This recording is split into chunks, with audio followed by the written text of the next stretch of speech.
pièce de l'étage. De la gauche vers le fond du couloir,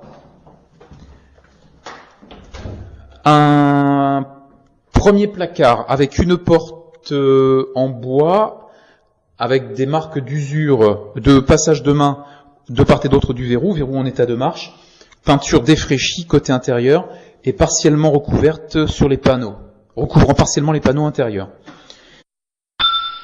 Sol de ce premier placard, donc parquet, fortement rayé, blanchi en pourtour.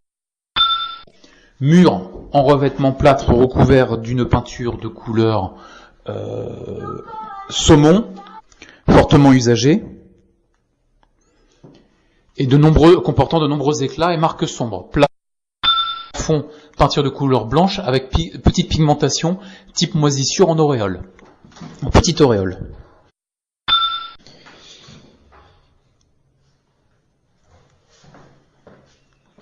WC donnant façade avant.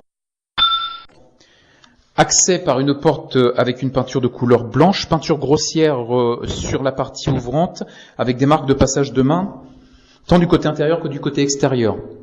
Un seul après côté intérieur, présence d'un loquet. Sol recouvert de carreaux de carrelage comportant de multiples taches de peinture en pourtour, sol qui est taché en partie centrale, plainte en pourtour en bois peint, peinture défraîchie, mur recouvert d'un papier peint à motif de dauphin, un léger accroc au mur de gauche,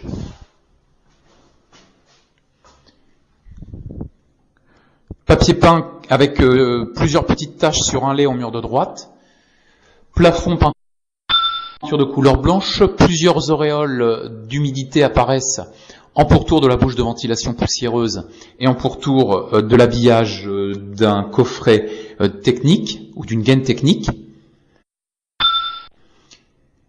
Équipement en mur de face, une baie vitrée PVC, deux vantaux, double vitrage, volet PVC pliant et coulissant, un radiateur de chauffage pour les équipements, un WC type sani-broyeur, donc qui est sale sur l'ensemble,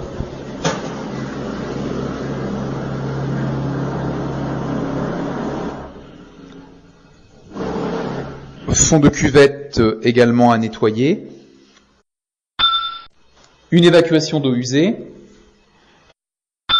un lavabo sur colonne avec mitigeur au chaud d'eau froide, lavabo donc qui est fêlé dans sa partie droite.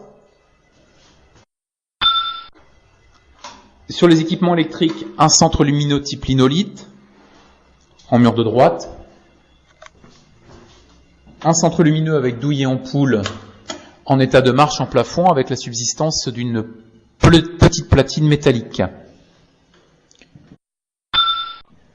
À la suite, donc, un second placard. Accès à ce placard donc par une porte à loquet, peinture défraîchie et grossière en pourtour, recouvrant les extrémités extérieures côté intérieur, les extrémités extérieures de la porte côté intérieur. Sol en revêtement parquet très défraîchi, plainte en pourtour en bois crème défraîchi. Mur en plâtre recouvert d'une peinture de couleur saumon marron qui est fortement tachée avec plusieurs petits éclats en pourtour. Il ne s'agit pas d'une peinture mais d'un revêtement papier peint, tout comme dans le placard précédent. Auréole en plafond recouvert d'une peinture de couleur blanche très défraîchie.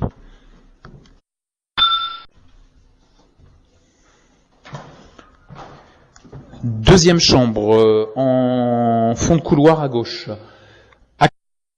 Accès donc par une porte, peinture très défraîchie, cadre qui comporte des marques sur le jambage gauche, marque poignée donc côté couloir qui est démonté, jeu dans les plaques de propreté, marque de passage sombre de part et d'autre des plaques de propreté, sol recouvert d'un revêtement parquet, fortement rayé sur l'ensemble, avec des marques plus blanches en pourtour de la pièce. Plainte en pourtour en bois peint de couleur blanche, peinture qui s'écaille fortement en pourtour. Mur revêtement papier peint avec clé à motif britannique, à représentation de Londres. Papier peint qui comporte de multiples petites déchirures ou griffures sur le mur d'entrée à droite. Plusieurs petites marques de frottement également ou de petites marques de choc en mur de droite. Marques de choc moins nombreuses en mur de face, dont néanmoins une plus importante sur un lait. Plafond, peinture de couleur blanche, peinture défraîchie. Ouverture en mur de face, une baie vitrée de vantaux, double vitrage PVC, équipée de volets pliants et coulissants. En mur de gauche, un placard avec 3 étagères qui comportent des petites marques collantes pour 2 d'entre elles. Équipement, donc un radiateur de chauffage en allège de la baie vitrée avec de la peinture qui s'écaille au sommet. Une arrivée prise d'antenne fil volante en sortie de goulotte en angle du mur de face. Un centre lumineux avec douillet ampoule en plafond en état de marche. 2 prises de courant triplite et une prise téléphone. 3e chambre.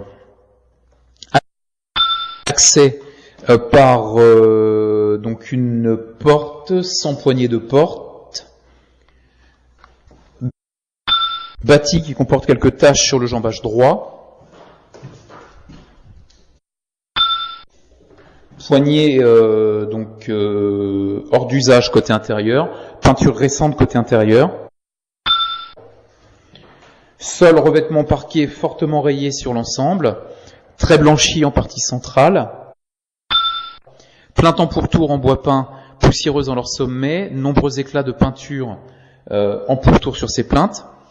Mur recouvert d'un revêtement papier peint, avec plusieurs déchirements, notamment sur 3 laits au niveau du mur d'entrée à droite. Des marques blanches de main de peinture sur cette zone, avec des débordements de peinture et des résidus de pâte collante.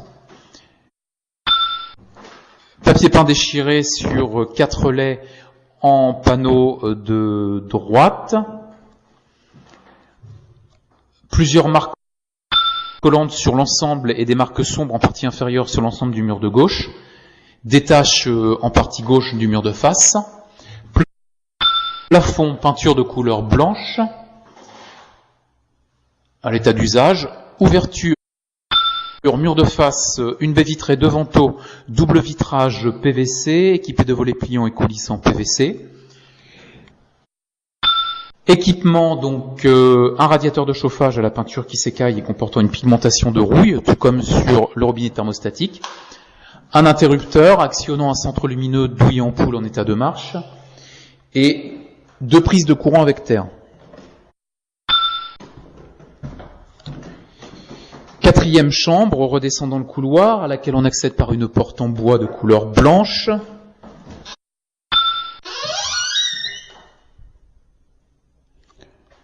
Porte très tachée côté intérieur, avec des projections de nature indéterminée de couleur marron. Sol en revêtement parquet fortement rayé sur l'ensemble. Plainte en pourtour, peinture de couleur blanche défraîchie, avec de la peinture qui s'écaille en mur de face. Revenir sur le sol, indiquer donc une auréole sombre. Mur recouvert d'un revêtement papier peint. Une importante marque de projection en mur de droite, avec des coulures. 2 petites marques en partie inférieure du mur de face. Le panneau d'entrée est partiellement visible. Une petite partie de corniche de frise déchirée en simèse avec une petite rayure. Plafond peinture de couleur blanche à l'état d'usage. Le dé de coffrage comporte une ouverture avec coulure à cet endroit, une petite auréole en plafond.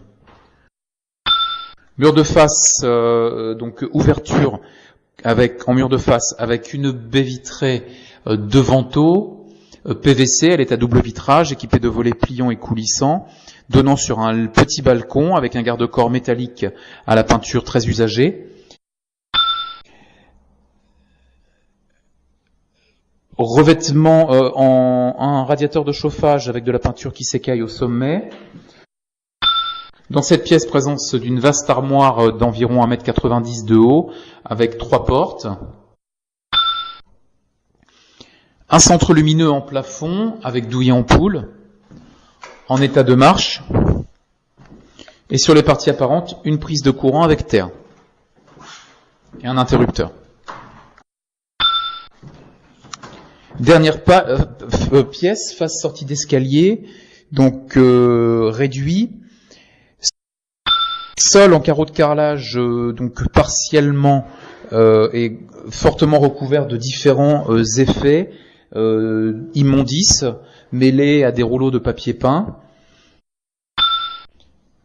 Mur en partie inférieure avec une plate-bande de couleur marron, quelques petits éclats. Une frise en simèse déchirée sur le panneau de gauche, papier peint en bon état pour le reste, quelques trous de pointe en mur de droite, et des auréoles ou des pigmentations type moisissure au-dessus de la baie vitrée en mur de droite. Plafond peinture de couleur blanche, ouverture, une baie vitrée à vitrage translucide en mur de droite. Équipement, donc un centre lumineux avec douille ampoule en plafond, un interrupteur. Je n'ai pu vérifier donc la présence de prise de courant dans cette pièce, de prise de courant supplémentaire dans cette pièce. Une prise de courant volante en mur de droite. Je réalise différents clichés photographiques, fin du constat. Concernant les clés. Donc une clé de porte d'entrée. Une clé de la porte du cellier. Une clé de porte cellier. Une clé du garage. Une clé de la porte de garage côté cour. Et 2 clés de boîte aux lettres. Et 2 clés de boîte aux lettres. Une avant, une derrière.